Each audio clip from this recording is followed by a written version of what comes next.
India, stand up. You guys might have a superstar in the making. Proud of his roots, getting back into the octagon in the premier organization for the second time in his career. India has a long history in forms of combat. Palwani, also known as Kushti, on top of an Olympic wrestling presence, but the MMA combat scene continues to develop in India and across the Middle East. Canadian, Indian, former one heavyweight champion Aryan Singh Bhular are notable names, and Anshul Jubli is actually the second UFC Indian fighter behind Bharat Kondare, who fought Yadong Song on a UFC fight night card but only actually had one fight in the UFC. Jubli actually looks like he has a huge potential to make an impact in the UFC featherweight division and continue to win fights, and has a style that can last throughout the years and that we've seen take over the UFC in recent years in his wrestling ability. Anshul Jubli fights out in New Delhi, and he spent his entire career fighting in Dubai, fighting for Matrix Fight Night, and he's newer to pro mixed martial arts, only starting his career in 2019, so has huge potential to continue to grow, even looking as dominant as he has. Regionally, he went 5 fights undefeated for the organization. The UFC were shown off to Jubli on the road to the UFC series, lesser used to bring in athletes compared to the Contender Series, but still a showcase for some really high level athletes to get in and earn themselves a shot at the UFC. His first fight, Jubli, was matched up against Kyung Pyo Kim to open the tournament, and his striking was on perfect display in the first round, landing a shot to rock Kim early, then a knockdown later on in the round that dropped Kim. This was where I first began my viewing of Anshul Jubli's mixed martial art background, and from the first round and this fight as a whole, I actually thought Jubli was a striker. It made me believe that he would prefer to strike, but that fact became slowly more impressive as we continued to watch his fights and noticed that he is actually predominantly a grappler throughout his regional scene. That's really all he did, and he dominated guys with it.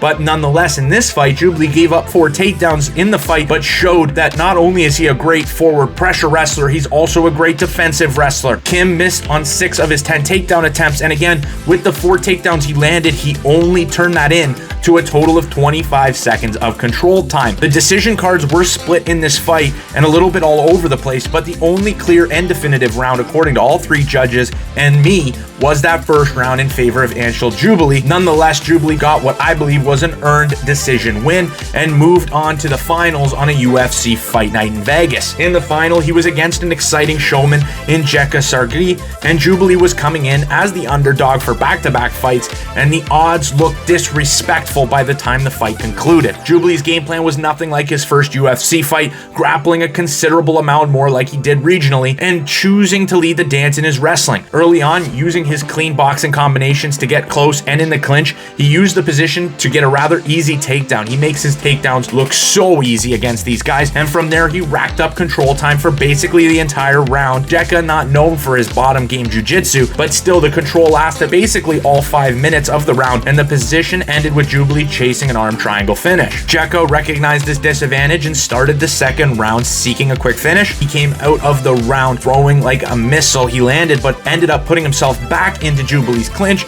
and back on his back.